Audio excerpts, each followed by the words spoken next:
एक गांव में एक तांत्रिक था जिसे वहां की एक औरत बहुत पसंद आ गई थी। लेकिन वो पहले से ही शादीशुदा थी, लेकिन फिर भी वो उसे पाना चाहता था। एक दिन जब उसका पति किसी काम के लिए बाहर गया तो उसने उस मौके का फायदा उठाने की कोशिश की और चूड़ी वाला बनकर उसके घर चला गया। वो जानता था कि हर औरत को चूड़ियां बहुत पसंद आती हैं।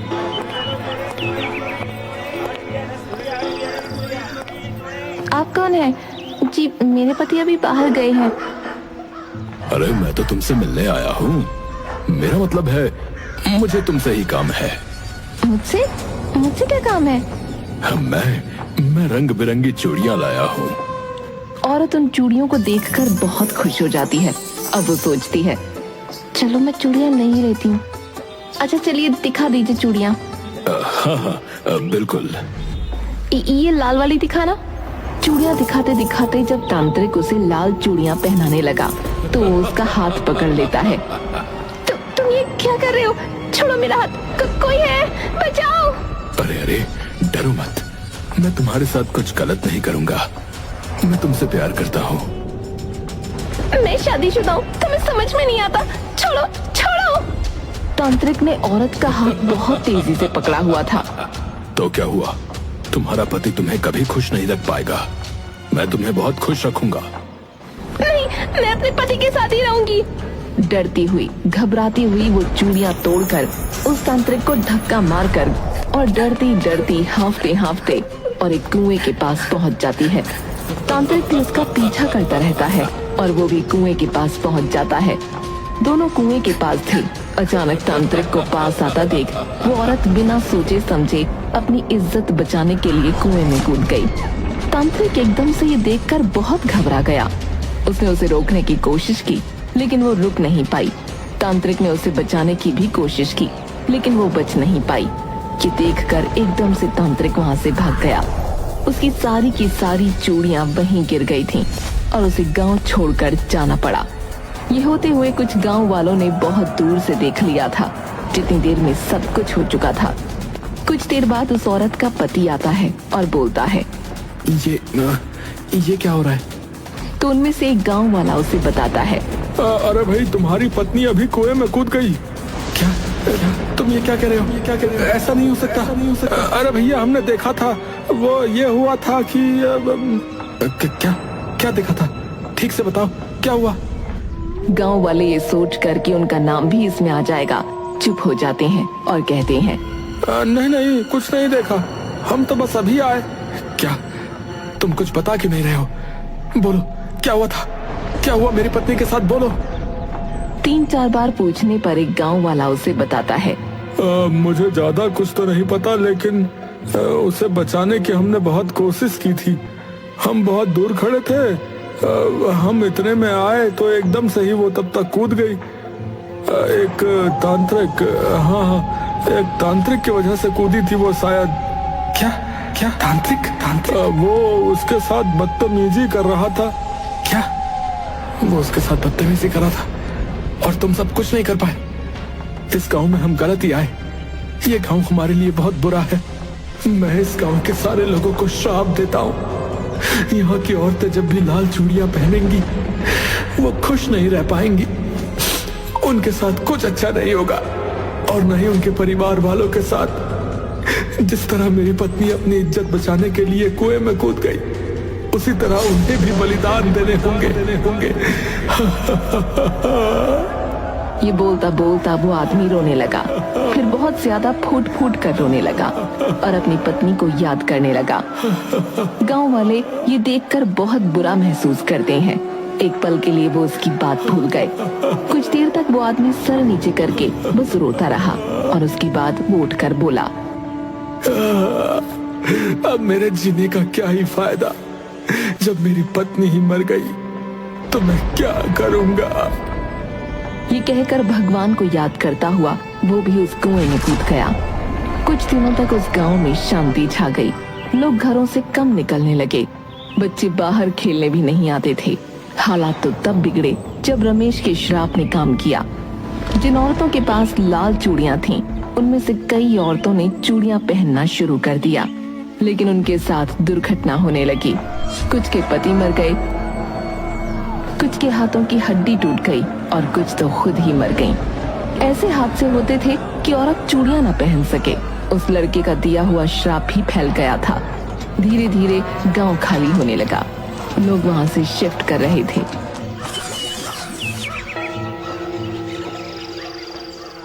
एक नया शादीशुदा जोड़ा खुशी खुशी घूमने जा रहा था। तभी रास्ते में गाड़ी के अंदर, अरे देखो कितना सुंदर पहाड़ है। हमारी अभी अभी शादी हुई है और तुम अब मेरी पत्नी हो, तो तुम्हारा हुक्म सलाखों पर। और इसीलिए तो हम ऐसी पहाड़ों वाली जगह पर आए, वरना तो मैं किसी अच्छी जगह पर जाना चाहता था। अरे गांव से ज्यादा सुंदर कुछ नहीं। देखो तो कितना सुंदर है और खुला खुला है। हाँ सुंदर तो है। चलो ना कहीं रुक जाते हैं। हाँ ठीक है। भाई यहाँ आसपास कोई गांव है? हाँ लेकिन क्या? साहब वहाँ बहुत खतरा है। उसका नाम है चूड़ियों वाला गांव। क्या चूड़ियों वाला गांव? सुनने में तो मजेदार है। अरे नहीं, बिल्कुल नहीं। क्या वहाँ बहुत सारी सुंदर सुंदर चूड़ियाँ मिलेंगी? चलो फिर वहीं चले। लेकिन वहाँ बहुत खतरा है। अरे तुम चलो यार, हम देख लेंगे ना। कुछ देर और आगे जाने के बाद लेकिन यहाँ पर कोई दिखाई क्यों नहीं दे रहा? अरे साहब आप यहाँ पर आ तो गए हो, लेकिन अब आप ये मत कहिएगा कि आप वहीं चूड़ी वाले गांव में जाना चाहते हैं। मुझे वहीं जाना है। उस गांव का नाम चूड़ी वाला किसी अच्छी चीज के लिए नहीं रखा, उसकी खासियत के लिए नहीं रखा है। मैं बस यही कहूंगा कि आप मत जाइए वहां पर। वहां जाना खतरे से खाली नहीं है। क्यों, क्या होगा वहाँ पर?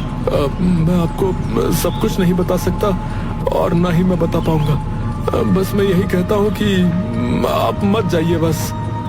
अरे मुझे वहीं जाना है। मुझे उसका नाम सुनकर वहीं जाने का मन कर रहा है। अरे ठीक है, तुम हमें वहीं लेकर चलो, जो होगा देखा जाएगा। हाँ हो सकता है वहाँ पर बहुत सारी अलग अलग चूड़ियाँ मिलती हो। मुझे तुम दिलवाओगे ना? हाँ बिल्कुल, तुम्हारी चूड़ियाँ लेने ही तो जा रहे हैं। आपको बताना मेरा फर्ज था। मैं आपको रास्ते में छोड़ दूंगा।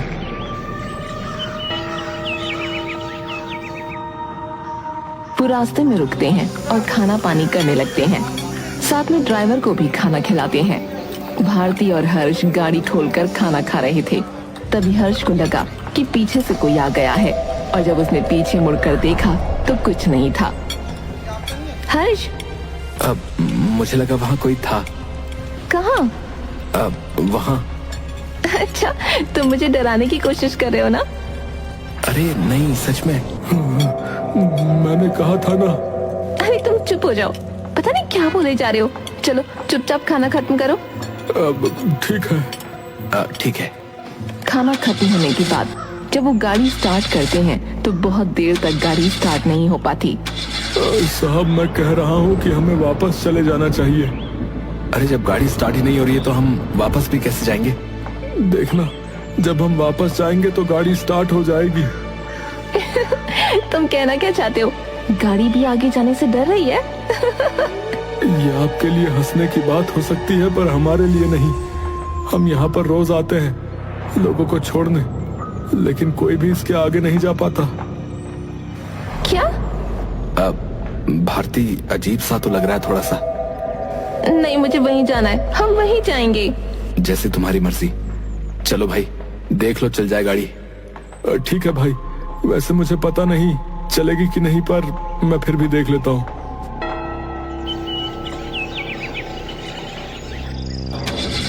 गाड़ी फिर भी स्टार्ट नहीं हो पाई, लेकिन भारती की भी जिद थी कि उसे जाना है तो जाना ही है। हम जाएंगे तो चूड़ी वाले गांव ही।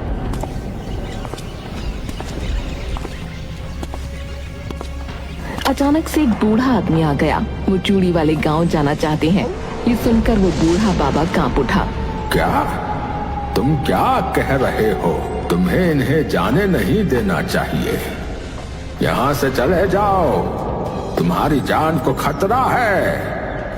चले जाओ यहाँ से। देखिए, हमारा आगे जाना बहुत जरूरी है। हमें वहाँ कुछ काम है। आप आगे जाइए, हमारे पास कुछ नहीं है देने के लिए। मूर्ख लड़की, मैं कोई मांगने वाला नहीं हूँ। तुम दोनों की जान को खतरा है, तुम्हें समझ नहीं आता। कम से कम तुम्हें तो समझना चाहिए, इन्हें आगे मत लेकर जाओ वरना ये जिंदा नहीं रह पाएंगे। हर्ष इस बात से डर जाता है और कहता है, मुझे लगता है शायद हमें नहीं जाना चाहिए। मैंने कहा ना मुझे वहाँ जाना है तो बस जाना है। हर्ष, तुम्हारे आगे कभी मेरी चली है? बाबा आप चिंता मत करो, हमें आगे जाना है। आपने बताया उसके लिए धन्यवाद। तुम इसे संभाल कर रखना, ये तुम्हारे काम आएगा, इसकी तुम्हें आगे जरूरत पड़ेगी। जब बूढ़ा बाबा हर्ष को ये दे रहा था तो भारती इस चीज से अनजान थी और वो बूढ़ा बाबा वो देकर वहाँ से चुपचाप चला गया और जाते हुए कहता रहा, आगे खतरा है, आगे खतरा है। हर्ष समझ चुका था कि भारती आगे जाकर ही रहेगी और वो जो चीज उसे बूढ़े बाबा ने दी थी वो धीरे से हर्ष अपने बैग में डाल लेता है। इस बात के बाद भी 3-4 घंटे और बीत जाते हैं और गाड़ी स्टार्ट नहीं हो पाती। अचानक से जब वो वापस जाने का मन बना लेते हैं, हर्ष भी भारती को मना लेता है, तब गाड़ी स्टार्ट हो जाती है। देखा, ये भी नहीं चाहती कि हम वापस जाएं। चलो ना अब हम आगे चलते हैं। मैडम मैं भी तो कह रहा था कि वापस चलो तो गाड़ी अपने आप स्टार्ट हो जाएगी, ये गाड़ी आगे नहीं जा पाएगी। कुछ भी मत कहो, अब देखती हूँ मैं कैसे नहीं जाएगी। चलो आगे चलो। ठीक है, मेरे को अपनी जान ज्यादा प्यारी है, अगर आपको जाना हो तो आप गाड़ी ले जाओ, पर जान से ज्यादा जरूरी गाड़ी तो नहीं। आप दोनों चले जाओ, मैं यहाँ से चला जाऊंगा। ये कहकर ड्राइवर वहाँ से चला जाता है। बड़ा ही अजीब आदमी है। हर्ष, हर्ष! इस इंसान ने अपनी गाड़ी छोड़ दी सिर्फ इसलिए कि उस गांव में न जाना पड़े। क्या उस बूढ़े आदमी की बात सच थी? अरे हर्ष चलो ना, तुम्हें गाड़ी चलानी आती है ना? फटाफट चलाओ और चूड़ी वाले गांव में चलो। वहाँ जाकर हम आराम से 2-4 घंटे सोएंगे और फिर पूरा गांव घूमेंगे। भारती बहुत ज्यादा एक्साइटेड थी, लेकिन हर्ष थोड़ा सा डरा हुआ था।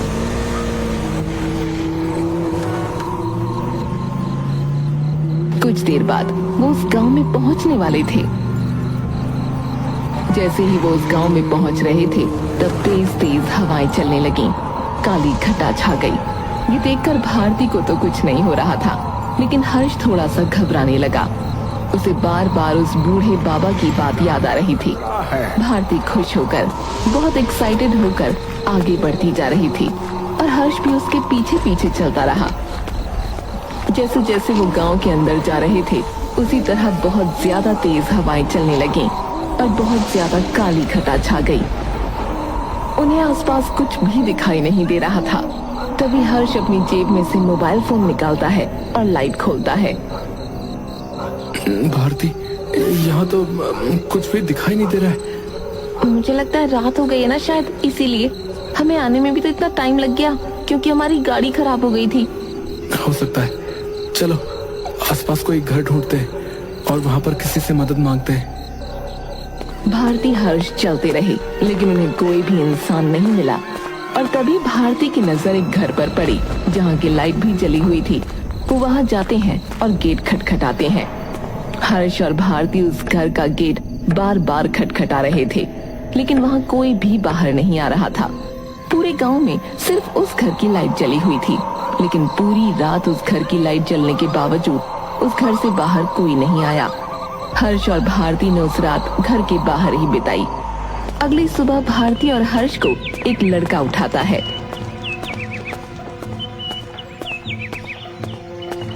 अरे उठो उठो, कौन हो तुम और यहाँ क्या कर रहे हो? कई सालों बाद किसी नए चेहरे को देखा है। हर्ष और भारती नींद से उठते हैं। भाई तुम दोनों कौन हो और तुम्हें सोने के लिए इसी घर के बाहर जगह मिली? रात को यहाँ इतना अंधेरा था, सिर्फ इसी घर की रोशनी जल रही थी, तो हम कहाँ जाते? यहाँ इतने सारे घर, आप सब क्या लाइट बंद करके सोते हो? रात को यहाँ पर एक भी घर नहीं था। वैसे तो बहुत कम लोग आते हैं, सच कहूँ तो यहाँ तो सालों से कोई आया ही नहीं। पर भूले भटके जैसे कि तुम एक दो आ भी जाते हैं तो यही बात है, कहते हैं कि रात को यहाँ पर कोई नहीं था, क्योंकि यहाँ पर लोग दिन में नहीं आते। क्या मतलब? लोग आते तो दिन में ही हैं, पर पहुंचते रात को ही हैं। अब ये बात तो आप भी बहुत अच्छे से जान चुके होगे, क्योंकि आप भी निकले तो दिन में ही होगे ना। पहुंचते पहुंचते रात हो गई होगी। हाँ, क्या जैसे हमारी गाड़ी खराब हुई, हर किसी की गाड़ी खराब होती है। अरे छोड़ो ये सब। अच्छा ये बताओ, यहाँ पर रेस्टोरेंट कहाँ है? मतलब यहाँ कोई ढाबा है? यहाँ तो ढाबा होगा ना गांव में। ढाबा कहाँ है? हमें खाना खाना है। हर्ष, बहुत भूख लगी है। हर्ष ख्यालों में खोया हुआ था। तुम मेरे अलावा किसके ख्यालों में खोए हुए हो? अब चलो चलो। हाँ, लगता नहीं कि तुम ज्यादा दिन यहाँ टिक पाओगे। हमने तो बचपन से कभी कोई स्वादिष्ट खाना नहीं खाया। भला क्यों? तुम्हारी मम्मी को खाना बनाना नहीं आता क्या? मम्मी? हमने तो आज तक अपनी मम्मी को देखा ही नहीं, बल्कि किसी औरत को भी बहुत कम देखा है। मैं तो पहली बार औरत को देख रहा हूँ। क्या कह रही हो तुम? इस गांव में औरतें नहीं आती क्या? ये गांव औरतों के लिए नहीं है क्या? यहाँ औरतों के आने पर पाबंदी है? बहन, सच कहूँ तो तुम्हें यहाँ नहीं आना चाहिए था। तुमने यहाँ आकर बहुत बड़ी गलती कर दी, और यहाँ पर तुम देखोगी तो तुम्हें एक भी औरत नहीं मिलेगी, और इसका कारण शायद तुम बहुत जल्दी जान जाओगी। तुम क्या कह रहे हो? खुलकर कहो। देखो, हमें रास्ते में भी लोगों ने बहुत कुछ अजीब अजीब बातें इस गांव के बारे में बताई। एक तो इसका नाम ही बहुत अजीब है। तुम्हें पता है इसका ये नाम क्यों पड़ा? नहीं, पर मुझे लगता है यहाँ तो बहुत सुंदर सुंदर चूड़ियाँ मिलती होंगी। क्या तुम मुझे यहाँ पर चूड़ियों की दुकान का पता बता सकते हो? कहाँ पर है? सारे गांव वाले उसे बहुत हैरानी से देख रहे थे, और एक जवान लड़का हर्ष के पास आकर बोला,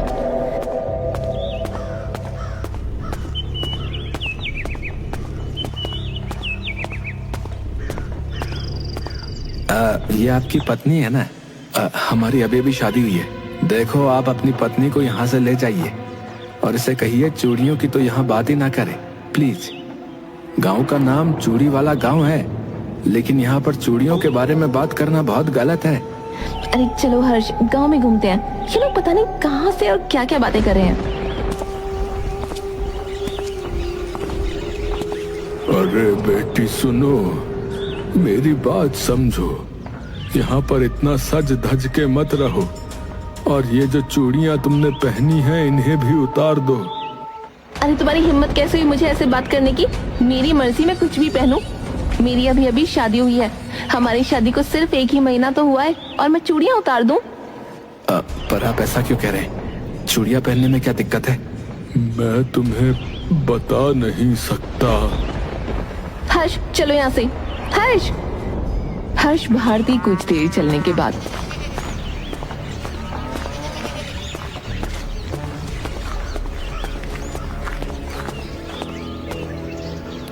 मुझे थोड़ा सा डर लग रहा है। मेरी बात होती तो मैं मान भी जाता, पर यहाँ तुम्हारी बात है भारती। चलो ना, वापस चलते हैं। तुम्हें डर क्यों लग रहा है? अचानक से बहुत तेज हवा चलने लगी, और भारती के पीछे से एक परछाई सी आ गई। हर्ष चौंक जाता है, और उसका मुंह खुला का खुला रह जाता है। क्या हर्ष, तुम्हें क्या हो गया? तुम कुछ बोल क्या नहीं रहे हो हर्ष? भारती, तुम्हारे पीछे कोई था। अब तुम मुझे ले जाने के लिए ऐसी बातें करोगे? नहीं, मैं सच कह रहा हूँ, सच में पीछे कोई था। चलो ठीक है, तुम झूठ मत बोलो। मैं चलती हूँ तुम्हारे साथ। अगर तुम खुश नहीं रहोगे तो फिर मुझे भी मजा नहीं आएगा। लेकिन मैं सच कह रहा हूँ, वहाँ कुछ तो था। कोई तो तुम्हारे पीछे से गया था। अच्छा चलो भी, ठीक है, चलो। हर्ष डर जाता है और घबरा जाता है। उसे देखकर भारती वापस चलने के लिए मान जाती है। वो दोनों गांव के बाहर जाने के लिए निकल जाते हैं।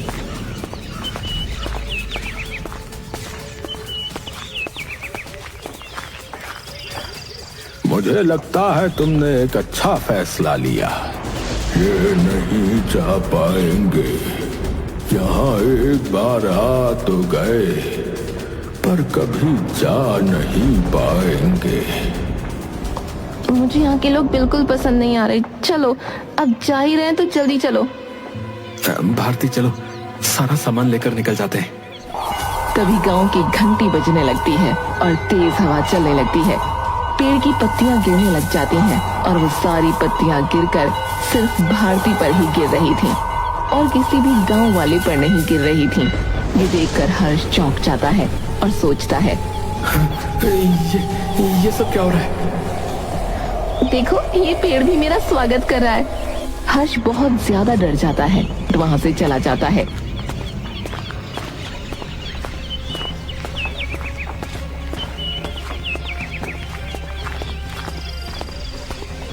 लेकिन वो बहुत देर तक चलते रहते हैं।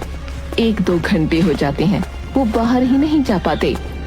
गांव के बाहर जाने का रास्ता इतनी दूर तो नहीं था, हम जा क्यों नहीं पा रहे? अब तो मुझे भी बहुत अजीब सा लग रहा है। भारती, सीधी साइड देखो, ये तो वही जगह है ना जहाँ पर तुम कह रही थी। हाँ, पर ये कैसे हो सकता है? हम तो 2 घंटे से चल रहे हैं और अब तक हम वहीं पर हैं। इस बात से भारती भी बहुत ज्यादा डर जाती है और गांव के लोग उनके पास वापस आकर कहते हैं, क्या हुआ, तुम नहीं जा पाए? मतलब कि तुम भी अब यहीं रहोगे? क्या मतलब तुम्हारा? मैं भी इसी तरह आया था यहाँ। बहुत साल हो गए, लेकिन अब तक नहीं जा पा रहा। तो तुम्हें क्या लगता है, हमें यहाँ पर रहने में मजा आता है? हम इसीलिए नहीं जाते क्योंकि हम जा ही नहीं पाते। तो क्या ये सब सच है? वो ड्राइवर सच कह रहा था? बेटा, जल्दी से ये चूड़ियां उतार दो, वो कभी भी आ सकती है। मैं चूड़ियां नहीं उतार सकती। उतार दो, तुम ज्यादा जरूरी हो, रस्म नहीं। तुम कहते हो तो ठीक है, मुझे नहीं पता क्या हो रहा है, पर मुझे बहुत दर्द हो रहा है। जल्दी से ये चूड़ी उतारो, मुझे तुम्हें खोना नहीं है। मैं कोशिश तो कर रही हूँ पर ये उतार ही नहीं पा रही। अचानक से भारती का पूरा हाथ लाल हो जाता है और शरीर पर काले धब्बे बन जाते हैं। जितनी कोशिश वो चूड़ी उतारने की कर रही थी, उतने ही धब्बे पड़ते जा रहे थे। ये देखकर हर्ष डर गया। भारती एकदम से बेहोश होने वाली थी। उस दिन बूढ़े बाबा ने मुझे कुछ दिया था। भारती, तुम रुको, मैं अभी आया। किस्मत से वो गाड़ी हर्ष ने गांव के अंदर पार्क की थी और वो उस बैग के अंदर देखता है तो उसने देखा कि उसे बाबा ने एक पेज दिया था। एक पेज जिसके ऊपर एक फोटो थी और उसके नीचे कुछ एड्रेस लिखा था। हर्ष वो पेज लेकर जैसे ही भारती के पास जाता है, उसकी आंखें खुली की खुली रह जाती हैं। उसके हाथ से वो पेज गिर जाता है और वो देखता है कि भारती पूरी लाल हो गई थी। उसके शरीर पर काले धब्बे हो गए थे। अरे भारती, तुम्हें क्या हुआ? क्या हुआ भारती? हमने पहले ही कहा था। कुछ पल में ही भारती ने अपना दम तोड़ दिया। ये देखकर गांव वालों की आंखों में आंसू आ गए। एक और मासूम लड़की मर गई। ये क्यों हुआ? कैसे हुआ? क्या हुआ ये? हर्ष रोते रोते भारती को याद करता रहा। 3 दिन तक वो वहीं भारती को पकड़कर रोता रहा। अगले दिन उसे महसूस हुआ कि उसने उस पेज को तो पढ़ा ही नहीं। अब वो पेज पढ़ने का क्या मतलब? पर मैं भारती की मौत की वजह जानकर ही रहूंगा। हर्ष वो उठाकर पढ़ता है तो उसे सारी कहानी पता चलती है, उस शैतानी चूड़ी वाले की कहानी। हर्ष सारी कहानी जान लेता है और आखिर में उस बूढ़े आदमी ने जो एड्रेस के साथ एक तारीख लिखी थी जिस दिन वो रोज तांत्रिक आता था, उसने देखा कि वो तारीख कल की थी। ये पढ़ते वक्त एक गांव वाले ने उसे बताया कि वो तांत्रिक रोज उस गांव में उस औरत की याद में आता था। वो तांत्रिक इतने साल में अपनी गलती समझ गया था, लेकिन उसका कोई फायदा नहीं था।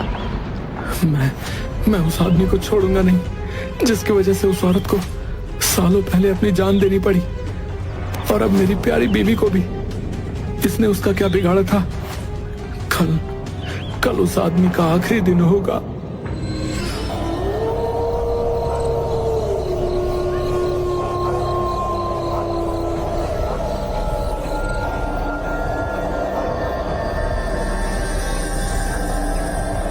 हर्ष भारती की बॉडी को उठाकर उस कुएं में फेंकता है और फिर तांत्रिक का इंतजार करता है। भारती, मैं जल्द ही तुम्हारे कातिल को मार दूंगा। 2 घंटे इंतजार करने के बाद तांत्रिक आता है। तांत्रिक के आने पर तेज हवाएं चलने लगी, काली घटा छा गई, मानो जैसे वो औरत चाह रही हो कि तांत्रिक उसके पति की तरह ही इस कुएं में अपनी जान दे दे।